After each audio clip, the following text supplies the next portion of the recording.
Disneyland's 70th anniversary, the bells toll on Notre Dame, Sesame Street ending, these stories and more right after this.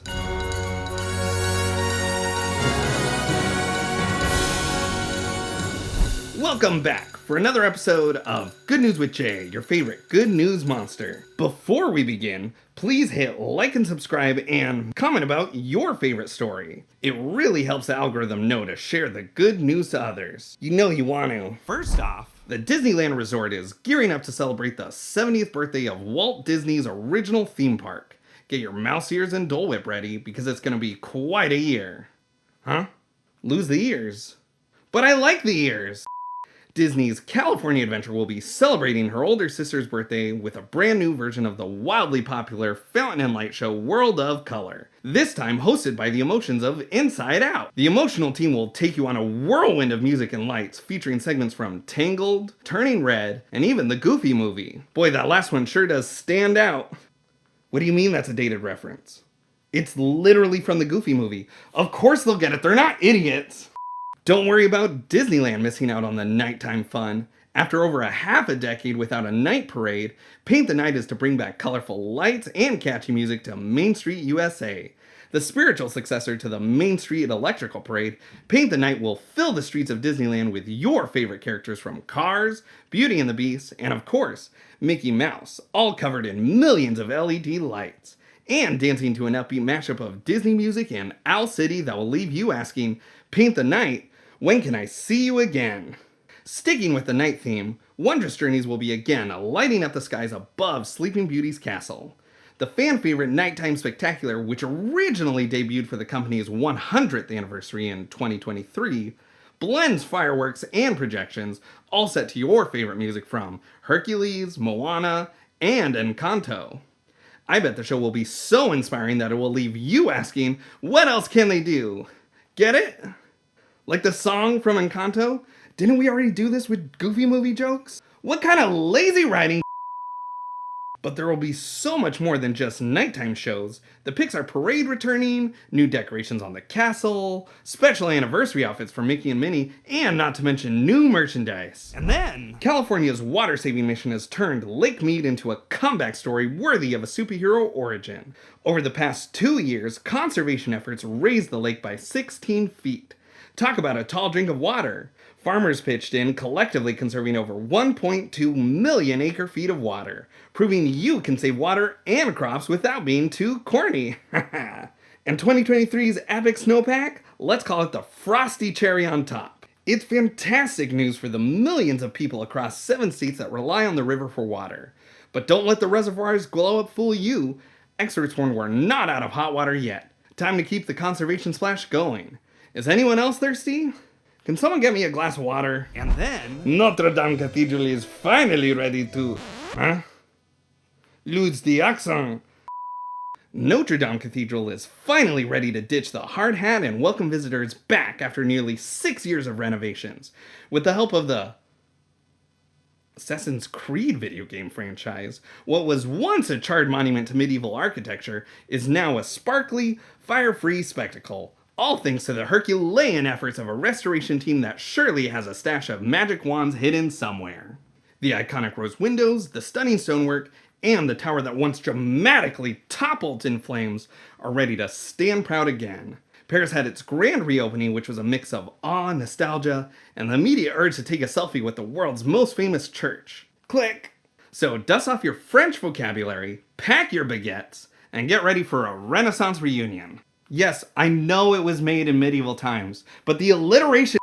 In Northland, New Zealand, around 40 pilot whales were caught in an unexpected beachfront party, otherwise known as a stranding. Pilot whales, huh?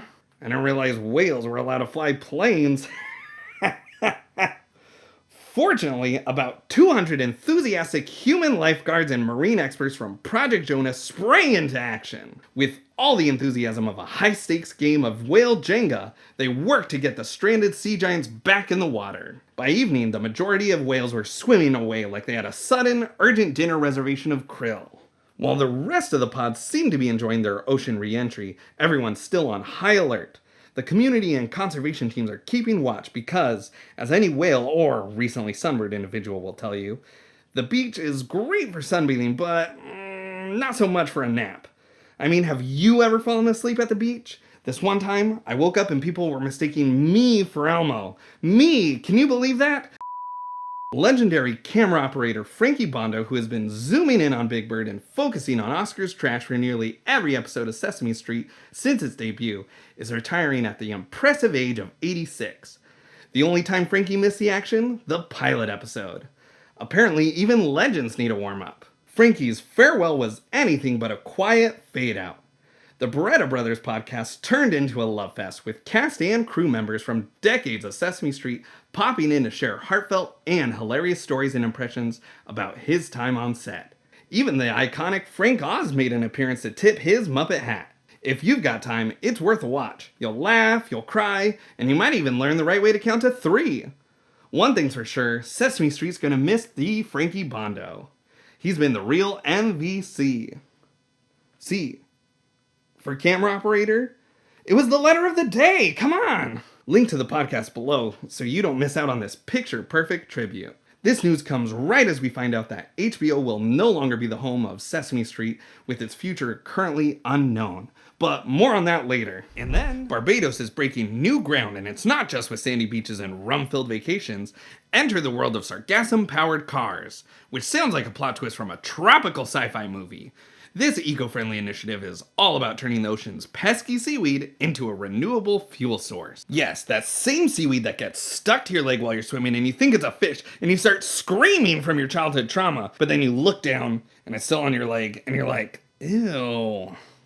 Well, that is now being repurposed to fuel cars. The project debuted with a vehicle proudly sporting the label, runs on sargassum, proving that when life gives you seaweed, you make sustainable biofuel.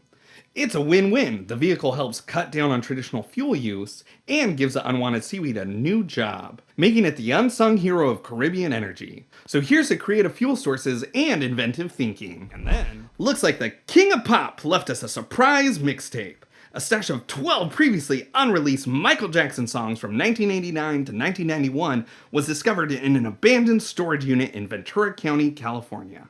Former Highway Patrol Officer Greg Musgrove hit the jackpot with a storage unit he bought previously owned by music producer Brian Lauren, uncovering tracks like Truth on Youth, a rap duet with LL Cool J, and Don't Believe It. While Jackson's estate confirmed the tapes are legit, they politely pass on buying them, reminding everyone that owning the tapes doesn't mean you own the music. Translation, no DIY album drops for you, Greg. For now, these tracks are moonwalking in legal limbo, but fans can dream of the day they hit our playlists. And then, at 98 years young, Dick Van Dyke proved he's still got a knack for dramatic escapes. But this time, it wasn't Mary Poppins magic that saved him, it was his neighbors. When Malibu's Franklin fire came knocking, Van Dyke tried crawling to his car but couldn't quite make it. Thankfully, his neighbors swooped in and carried him to safety. The real-life chimney sweeps in a fiery adventure. Who wrote this? Did Larry write this? That's not what chimney sweeps do. You could have said firefighter.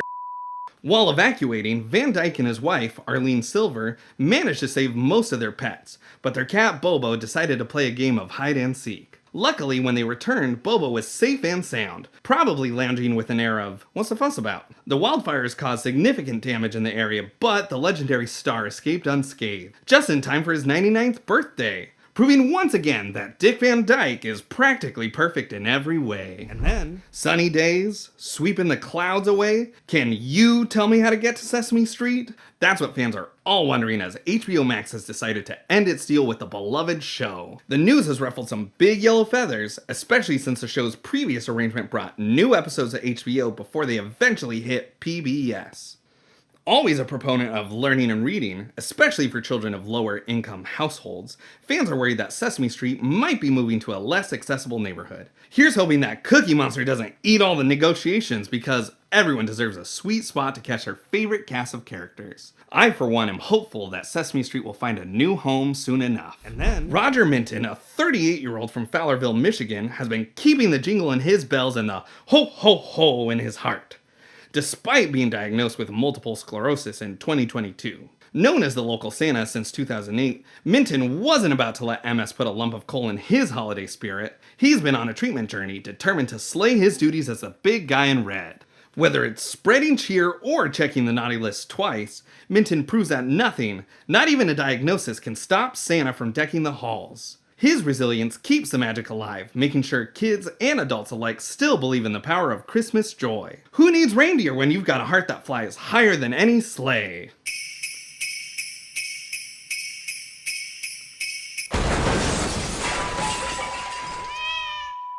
Three lucky kids just got the ultimate hands-down Christmas gift. Bionic Hero Arms. Zoe Hampton Pigeon, Finley Jarvis, and Colette Baker were all smiles on December 12th when they received their life-changing prosthetics. Thanks to Sarah Lockie, whose daughter Tilly's experience with prosthetics inspired the Big Hero 3 fundraising campaign. Tilly, who lost both hands to meningitis, is now a hands-on Hero Arm user and co-hosts the annual fundraiser with her mom. Each year, they pick 3 deserving kids across the UK to receive Hero Arms from the Open Bionics Foundation. And this year, they made these kiddos' holidays extra special.